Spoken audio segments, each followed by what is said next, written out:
Ok, entonces empezamos con la oración. En el nombre del Padre, y del Hijo, y del Espíritu Santo. Amén. Amén. Ven, oh Santo Espíritu, llena los corazones de tus fieles y enciende en ellos el fuego de tu amor. Envía tu Espíritu y serán creados la tierra. Oremos. Oh Dios, que has instruido los corazones de los fieles con la luz del Espíritu Santo. Concédenos, según el mismo Espíritu, conocer las cosas rectas y gozar siempre de sus divinos consuelos. Por Jesucristo nuestro Señor. Amén. Amén. En nombre del Padre, del Hijo y del Espíritu Santo. Entonces, hermanos, si alguien quiere hacer preguntas, porque al final, después no tenemos tiempo. Entonces, si alguien quiere subrayar, añadir, que se aclare algo, lo podemos hacer ahora y después continuamos el texto que no hemos terminado la semana pasada y empezamos el nuevo texto de los Hechos. ¿Alguien me quiere hablar?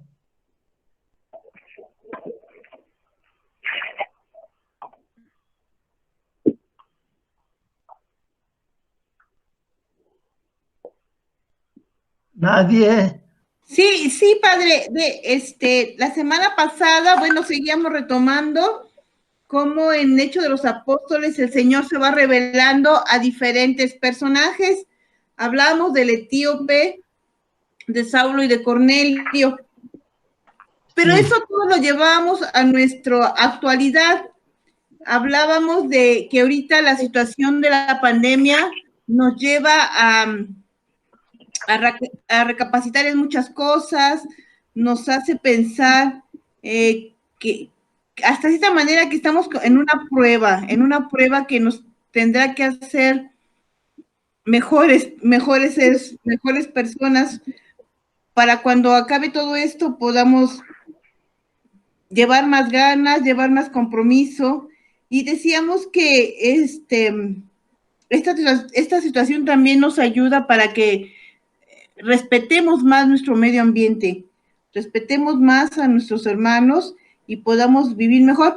Pero, eso lo intuimos, pero ¿qué herramientas nosotros podríamos ir aportando para que esta mejora pudiera irse poco a poco gestando?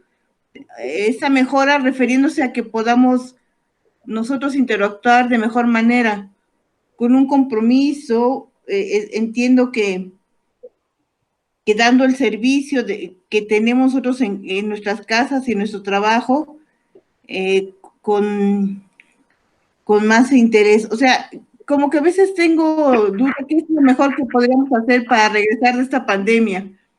Sí, ok, me parece muy claro la pregunta y también la síntesis que usted hizo de la semana pasada. Antes quiero aclarar la prueba. Dios no tiene necesidad de ponernos a prueba, porque Él nos conoce muy bien. La prueba sirve a nosotros para ver hasta qué punto nosotros estamos dispuestos, estamos listos para vivir como verdaderos cristianos. Sus herramientas, como siempre, bienvenidos a todos. Como siempre, la herramienta fundamental es el testimonio unido a nuestra oración. Cada uno de nosotros tiene que hacer lo poquito que puede hacer en la circunstancia concreta.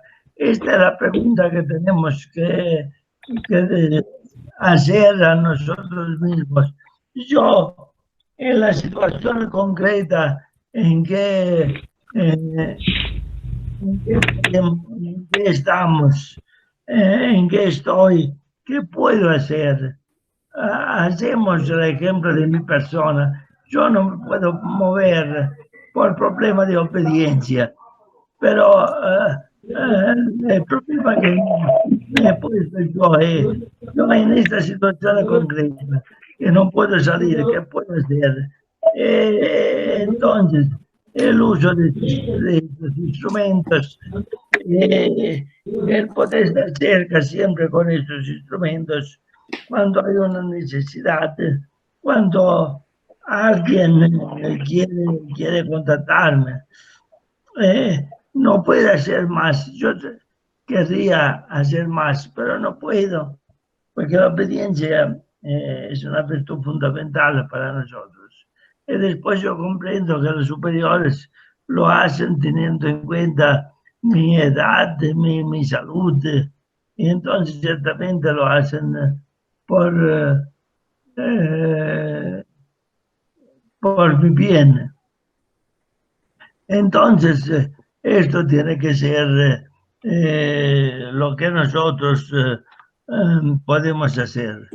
Hacernos la pregunta y en la circunstancia concreta decir yo, evidentemente coordinándome con el párroco, con los responsables de la situación concreta, si están, sino actuar según nuestra conciencia, como siempre, porque tenemos que dar cuenta, al final tenemos que dar cuenta de nuestra conciencia a Dios, no de lo que aparece. El Evangelio de hoy es muy fundamental desde este punto de vista. No sé si contesté suficientemente. Sí, padre, sí, tenemos que poner nuestro granito de arena en nuestra actividad y eso hacerlo bien. Creo que también la obediencia nos aplica a nosotros. El hecho de que pues tenemos que tener obediencia y tenemos que ser eh, organizados para poder dar nuestro mejor servicio como Sí, personas, como cristianos.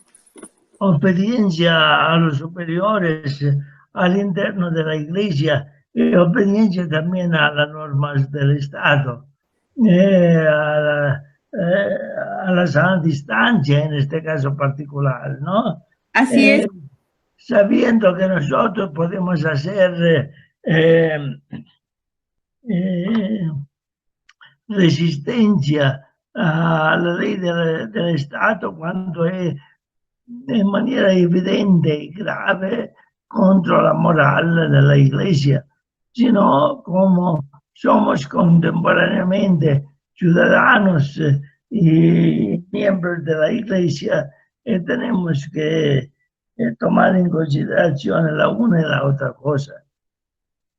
Muy bien. Otras personas que quieren hacer preguntas o subrayar algo. Si no hay nada o nadie, vamos a continuar el texto que hemos proclamado la semana pasada, la conversión de San Pablo. Habíamos visto la parte de San Pablo y habíamos empezado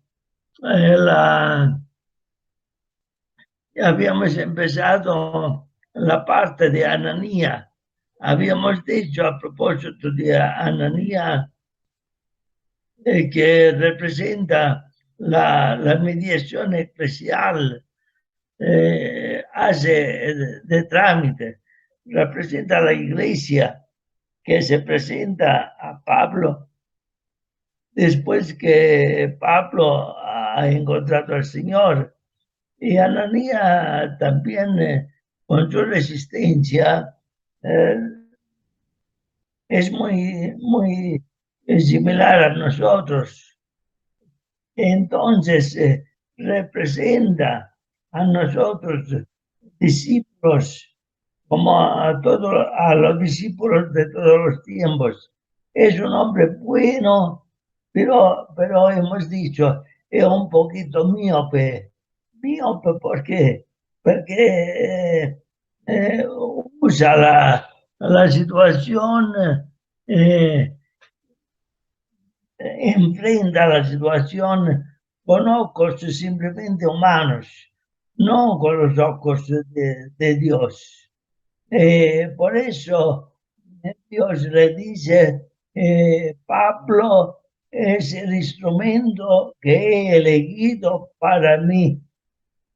El Evangelio de San Juan nos recuerda como Jesús dice a sus discípulos, no tú me has elegido a mí, pero yo te he escogido a ti y te he preparado para ir a dar fruto y tu fruto permanezca. Entonces, nosotros tenemos, cuando se trata de las cosas de Dios, de usar, sí, al máximo de la potencia nuestra inteligencia, pero que no corte las alas al Espíritu Santo, porque me parece que lo hemos subrayado muchas veces, que el verdadero misionero es el Espíritu Santo. Nosotros tenemos que ser instrumentos dóciles al instrumentos dóciles del Espíritu Santo. Esto es importante que nosotros lo comprendamos. Y la conversión de Pablo se entrelaza inmediatamente con su mandato misionero. Llevar mi nombre ante las naciones, a los reyes y a los hijos de Dios. Y esto vale también por cada nosotros, porque nosotros como bautizados somos todos enviados. No tenemos que olvidarlo esto. La misión no es de los misioneros en el sentido estricto de la palabra, sino que es de cada uno de nosotros. Y nosotros tenemos que ser misioneros siempre. No es necesario que salgamos afuera de nuestra patria o por lo menos de nuestro pueblo. Tenemos que ser misioneros al interno de nuestra familia, con los vecinos, con cada persona que encontramos, no para hacer prédicas, sino para dar un testimonio. Es con nuestra vida que nosotros hablamos. Hemos hablado muchas veces de Madre Teresa de Calcuta. Ella hablaba y misionaba con su vida. Después hacía surgir la pregunta de los demás. Y entonces cuando le preguntaban, Madre, ¿por qué lo haces? Él decía, por Jesucristo. Entonces, aquí se ve cómo sea Saulo, como también Ananías, necesitan los dos de conversión. Es una conversión de tipo diferente, pero también Ananías necesita de conversión. Cada uno de nosotros, si quiere ser un verdadero servidor, tiene que estar continuamente en esta actitud de conversión. Nuestra conversión, la conversión de cada uno de nosotros, es el trabajo más difícil que estamos llamados a hacer. Porque a decir palabritas lindas, pienso que somos capaces todos. Mientras para convertirnos es necesaria una fatiga, es necesario un trabajo que tiene que ser continuo, pero gracias a esto nosotros seremos auténticos servidores y por eso misioneros. Usted como servidores están llamados a ser misioneros. Porque las dos cosas, el servicio es una manera de realizar la misión bautismal que nosotros estamos llamados a realizar. Entonces, el bautismo como celebración y el bautismo como vida son lo que nos permiten de volver a ver como a Pablo. ¿Qué significa el hecho que Pablo se cayó en la ceguera y después empezó a ver nuevamente? Significa que él se enteró que vivía en la oscuridad, que no estaba viendo la realidad a Dios como realmente era, sino como él quería verlo. Entonces nosotros tenemos que pedir al Señor esta gracia de recibir una nueva visión de todo. Esto es importante. Es de todo esto que hace de Saulo Pablo. Saulo, ¿qué significa? Saulo significa, es un nombre hebreo, lo sabemos, implorado, que deseado, pedido. Esto significa Saulo. ¿Y qué significa Pablo? Pablo viene del latín, que significa, en latín Paulus, que significa pequeñito.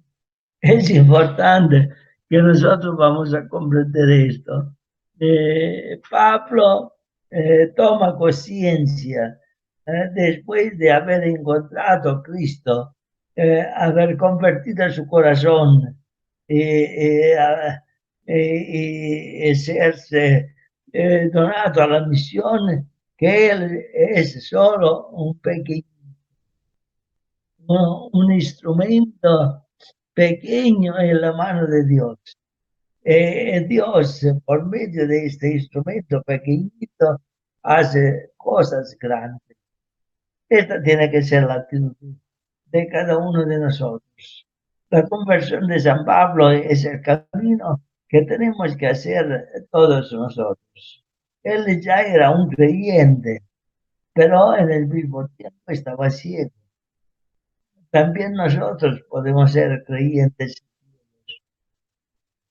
Y esto es muy importante, que nosotros pedimos al Espíritu Santo la gracia de sentirnos pequeñitos, de ponernos responsablemente, conscientemente, pero con la conciencia de ser pequeños a disposición de Dios, porque Él pueda conducir nuestra vida como le parece mejor, por el bien de nosotros, de nuestra familia y del mundo entero. Y así podemos decir, hemos acabado el texto que no habíamos completado la semana pasada. También aquí, si alguien quiere subrayar o preguntar algo, lo puede hacer. Después vamos a leer el texto de hoy.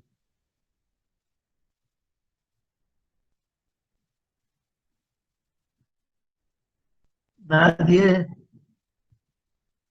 Entonces, vamos a tomar, siempre si no hay preguntas, Hechos capítulo 10, versículos 1 a 48. Es el episodio de la conversión de Cornelio. Lo habíamos dicho, ¿no? El etíope Pablo, y ahora empezamos Cornelio. Tres personajes hemos dicho que representan toda la humanidad, todas las situaciones que podemos encontrar. Entonces, vamos a proclamar este texto. ¿Alguien de ustedes quiere proclamarlo o lo hago yo? Si gusta, lo leo. Claro que sí, gracias. Entonces, es Hechos capítulo 10, del 21. 1:48, es larga la cosa. Del 21. Ay. Sí. Ok. Pedro bajó hacia ellos y les dijo: ¿Yo soy el que buscáis? ¿Por qué motivo me habéis venido? Ellos No, respondieron. discúlpeme, tenemos que empezar del versículo 1. Había en Cesarea un hombre. Hechos Ok, 10, versículo 1, 48. ok, perfecto. Había en Cesarea un hombre llamado Cornelio, centurión de la cohorte itálica, piadoso y temeroso de Dios. Como toda su familia, daba muchas limosnas al pueblo y continuamente oraba a Dios. Vio claramente en visión hacia la hora nona del día que el ángel de Dios entraba en su casa y le decía: Cornelio. Él le miró fijamente y lleno de espanto le dijo: ¿Qué pasa, Señor? Le respondió: Tus oraciones y tus limosnas han subido como memorial ante la presencia de Dios. Ahora envía a hombres a Jope y haz venir a un tal Simón, a quien llaman Pedro. Este se hospeda en la casa de un tal Simón curtidor, que tiene la casa junto al mar. Apenas se fue el ángel que le hablaba, llamó a los dos criados y a un soldado piadoso de a sus asistentes. Le contó todo y los envió a Jope. Al día siguiente, mientras ellos iban en camino, se acercaban a la ciudad. Subió Pedro a la terraza sobre la hora sexta para hacer oración. Sintió hambre y quiso comer. Mientras se lo preparaban, le sobrevino un éxtasis y vio el cielo abierto y que bajaba hacia la tierra una cosa así como un lienzo atado por 4 puntas. Dentro de él había toda suerte de cuadrúpedos, reptiles de la tierra y aves del cielo. Y una voz le dijo: Levántate, Pedro, sacrifica y come. Pedro replicó: De ninguna manera, Señor, porque jamás he comido nada profano e impuro. La voz le dijo por segunda vez: Lo que Dios ha purificado no lo llames tú profano. Esto lo repitió 3 veces e inmediatamente la cosa aquella fue elevada hacia el cielo. Mientras Pedro, perplejo pensando que podía significar la visión que había visto, de pronto los hombres enviados por Cornelio, después de preguntar por la casa de Simón, se presentaron en la puerta. Llamaron y preguntaron si se hospedaba ahí Simón, llamado Pedro. Estando Pedro pensando en la visión del Espíritu: ahí tienes unos hombres que te buscan. Baja pues al momento y vete con ellos sin vacilar, pues yo los he enviado. Pedro bajó hacia ellos y les dijo: Yo soy el que buscáis. ¿Por qué motivo habéis venido? Ellos respondieron: El centurión Cornelio, hombre justo y temeroso de Dios, reconocido por ser un testimonio de toda la nación judía, ha recibido a un ángel a Santo el aviso de hacerte venir a su casa y de escuchar lo que tú le digas. Entonces les invitó a entrar y les dio hospedaje. Al día siguiente se levantó y se fue con ellos. Le acompañaron algunos hermanos de Jope. Al siguiente día entró en Cesarea. Cornelio los estaba esperando. Había reunido a sus parientes y amigos íntimos. Cuando Pedro entraba, salió Cornelio a su encuentro y cayó postrado a sus pies. Pedro lo levantó diciendo: Levántate, que también yo soy hombre. Y conversando con él, encontró a muchos reunidos y les dijo: Vosotros sabéis que les está prohibido a un judío juntarse con un extranjero o entrar en su casa. Pero a mí me ha mostrado Dios que no voy a llamar profano o impuro a ningún hombre. Por eso, al ser llamado, he venido sin protestar. Os pregunto, pues, ¿por qué motivo me habéis enviado a llamar? Cornelio respondió: Hace 4 días a esta misma hora, estando yo haciendo oración a la nona en mi casa, y de pronto se presentó delante de mí un varón vestido resplandeciente y me dijo: Cornelio, tu oración ha sido oída y se han recordado tus limosnas ante Dios. Envía pues a alguien a Jope y haz venir a Simón llamado Pedro, que se hospeda en la casa del Simón llamado el curtidor, junto al mar. Al instante mandé a algunos a tu casa y tú has hecho bien en venir. Ahora pues, todos nosotros en la presencia de Dios estamos dispuestos a escuchar todo lo que ha sido y ordenado por el Señor. Entonces Pedro tomó la palabra y dijo: Verdaderamente comprendo que Dios no hace acepción de personas, sino que en cualquier nación que le teme y practica justicia le es grato. Él ha enviado su palabra a los hijos de Israel, anunciándoles la buena nueva de la paz, por medio de Jesucristo, que es el Señor de todos.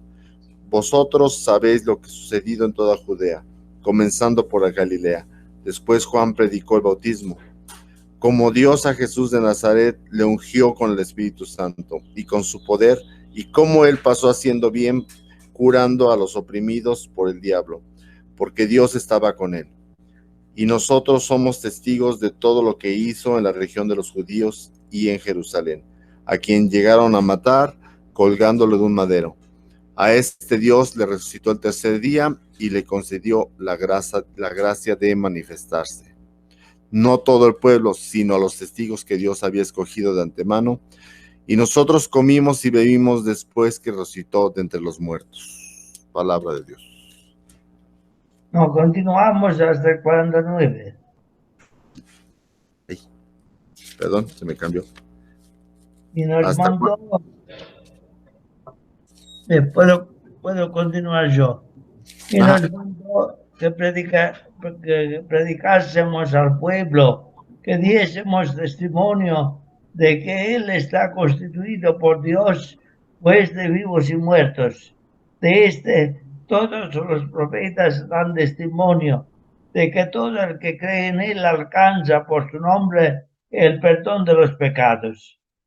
Estaba Pedro diciendo estas cosas cuando el Espíritu Santo cayó sobre todos los que escuchaban la palabra, y los fieles circuncisos que habían venido con Pedro quedaron atónitos al ver que el don del Espíritu Santo había sido derramado también sobre los gentiles, pues les oían hablar en lenguas y glorificar a Dios. Entonces Pedro dijo: ¿acaso puede alguno negar el agua del bautismo a estos que han recibido el Espíritu Santo como nosotros? Y mandó que fueran bautizados en el nombre de Jesucristo. Entonces le pidieron que se quedase algunos días. Gracias a Javier hemos completado el texto. Entonces hemos llegado a Cornelio. Hemos visto, lo hemos dicho poco antes, al etíope y a Pablo. Ahora Cornelio. Vemos como siempre el Espíritu es el verdadero protagonista, no solo de esta narración, sino de toda la historia de la Iglesia y de la proclamación del Evangelio. Nosotros somos instrumentos. ¿Quién es Cornelio?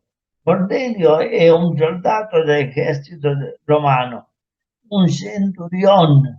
Centurión significa que tenía abajo de él 100 soldados.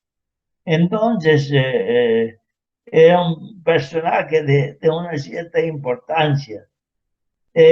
Lucas lo presenta a través de dos adjetivos.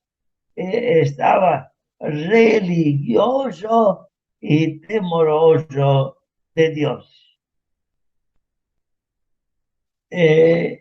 Este texto es importante. ¿Por qué? Porque hemos visto un pagano, hemos visto un prosélito, alguien que no hacía parte del pueblo hebreo, pero quería conocer a Dios, al Dios de los hebreos. Ya leía, fue en este punto, ustedes se acuerdan, cuando Dios mandó a Felipe, mientras el etíope leía la Sagrada Escritura, el libro del profeta Isaías. Después tenemos un hebreo de lo más que tenía más celo, porque era un fariseo, hacía parte de un grupo muy atento a la ley, a la observancia de la ley de Moisés. Aquí teníamos un pagano, no, total. Eh, no era hebreo y no conocía a Cristo. También se respetaba a todos y también a los cristianos. Entonces tenemos aquí un cuadro completo de quiénes pueden ser las personas que nosotros podemos encontrar. Entonces el primer pagano que se convierte se convierte, según la costumbre de aquel tiempo, con toda su familia. Y esto lo hace Pedro. Pedro, que el jefe de los apóstoles. Esperamos que no se interrumpa que no se interrumpa la comunicación. ¿Me están escuchando? Sí, padre. Sí, Padre. Sí, padre. Sí,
¿Me escuchan ahora? Sí, padre, ya lo escuchamos bien.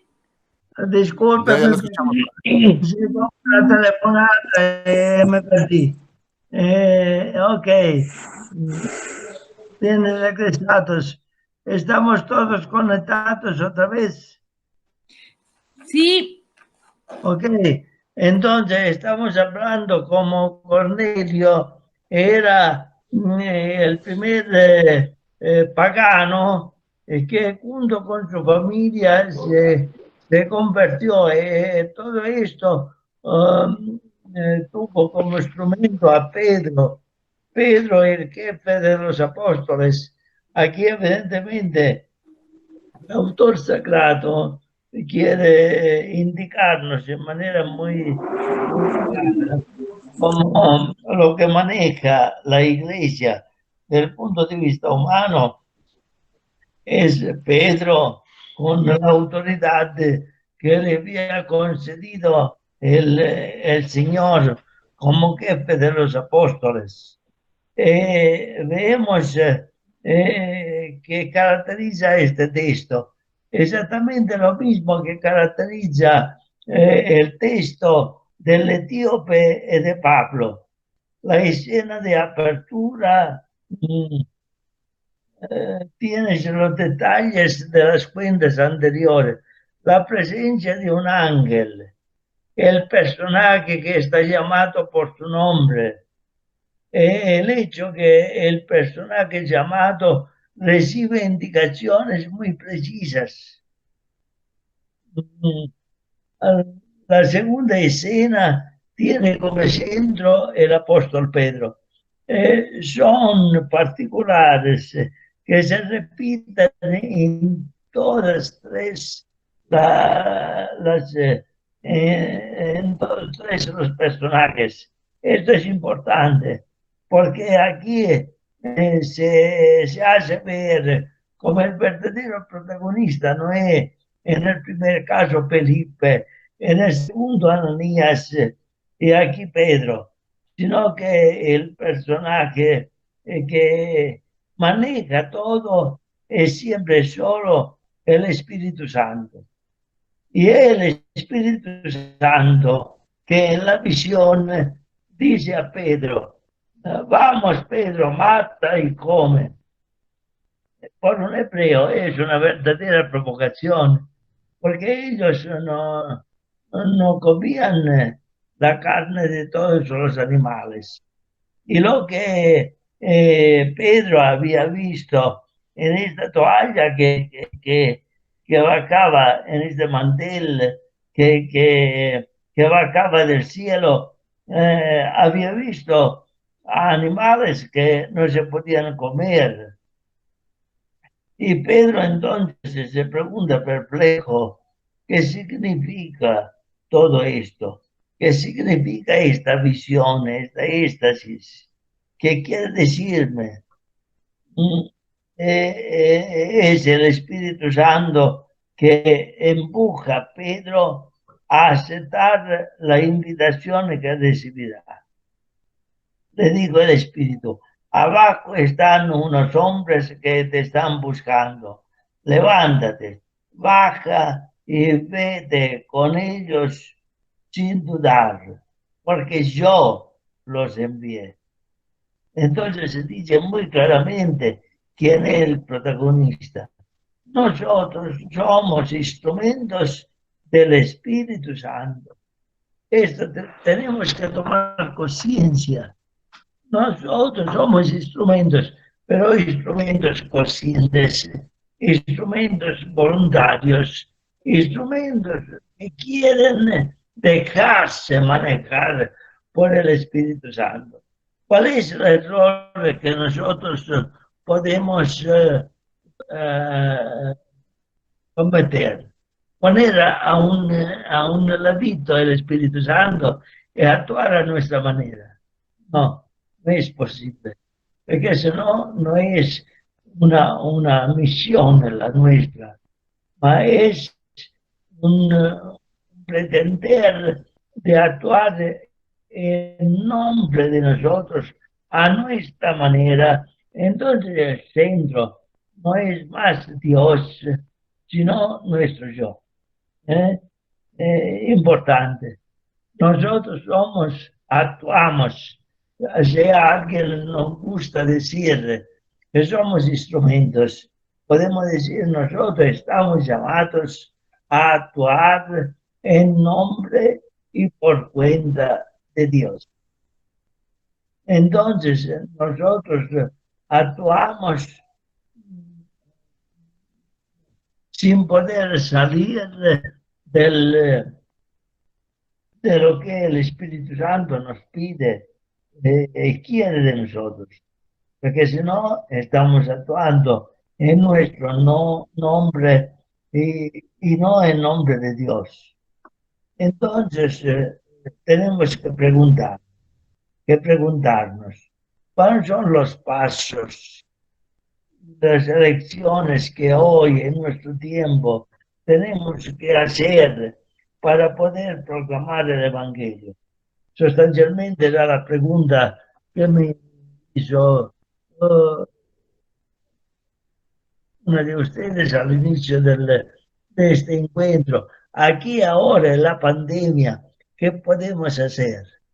Esta es la pregunta que tenemos que hacernos, porque si no, no sabemos cómo actuar. Claramente el Espíritu que nos empuja, pero Él se sirve de nuestra libertad, de nuestra voluntad, de nuestra preparación, de nuestra salud, de nuestro ser en gracia de Dios. ¿Qué podemos hacer? Cualquier cosa que pasa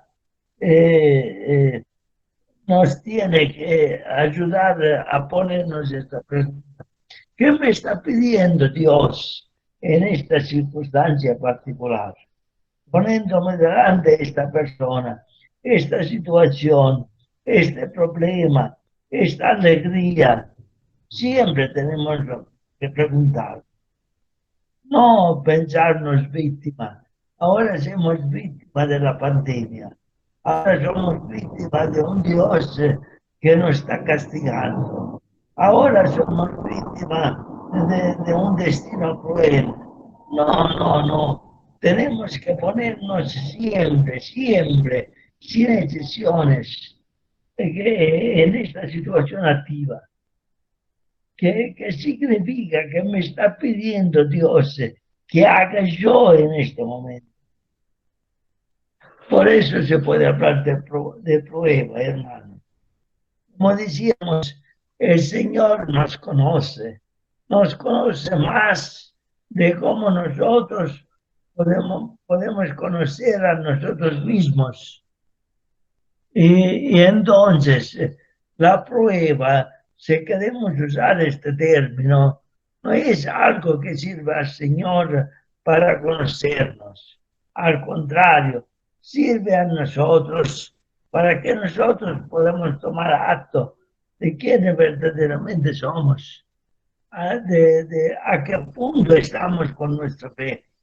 Cuando uno de nosotros dice, mira, estoy perdiendo la fe, porque el Señor me está probando en qué situación me ha puesto. Esto significa, cuando reaccionamos así, que una verdadera fe nosotros nunca la hemos tenido. Una fe madura, una fe auténtica, una fe que se convierte en la caridad. Es importante que vamos a comprender todo esto. No se trata de ser progresista o tradicionalista. ¿Cuándo es actual todo esto? ¿No? Estamos viendo cómo la iglesia está partida en dos, seguramente no en dos partes iguales. Los tradicionalistas son un número muy reducido, pero que hacen mucho rumor, porque parece que uno de ellos tiene mucho dinero. En este momento, esta parte de la iglesia está haciendo sufrir mucho a nuestro Papa Francisco. Aquí no se trata de ser progresista o tradicionalista, no es este el problema. Se trata de escuchar al Espíritu. El tradicionalista quiere defender la tradición. Esta la enseñanza de la iglesia. Y nosotros también nos encontramos en una situación nueva. Tenemos que, hemos hecho siempre así y así tenemos que hacerlo. El progresista es lo que tiene la ansia de cambiar, siempre de cambiar todo. Nosotros tenemos que estar de la parte del Espíritu, escuchar al Espíritu en este momento, que es diferente del pasado, y será diferente también del futuro. En este momento, aquí y ahora, ¿qué me pide? Entonces, esto significa, se trata de escuchar el Espíritu. Pedro, como Ananías, como Felipe, en alguna manera se viste. Recuerden, Señor Maestro es un persecutor. Felipe, que se queda perplejo porque a un horario particular, en una calle desierta, el Espíritu le dice, vete, ¿mas qué hago en este horario? ¿Qué hago en este horario en una calle, en una carretera desierta? Se trata de escuchar el Espíritu que nos dice de transgredir, claramente no a la ley del Señor, mas de salir para allá. Esto significa transgredir, para allá de nuestros esquemas mentales, sabernos abrir a la novedad, saber dar la sana tradición en el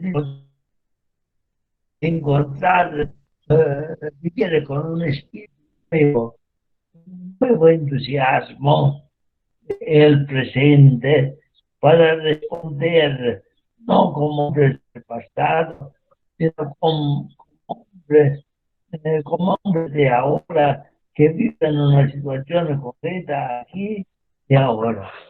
Hermanos, son las 10 y entonces también se nos queda poco, pero yo no creo, no deseo quitar espacio a la escuelita que usted tiene que hacer. Una sola cosa quería añadir. Yo aquí leía cuando alguien de ustedes antes de entrar, este paso de tiempo significa que no se han puesto a leer, puede ser con la inscripción. Entonces, si alguien está atrasado, que se ponga de acuerdo con Jasmine. Me pensaría verdaderamente que después no se puede dar el título solo por problemas burocráticos. Bien,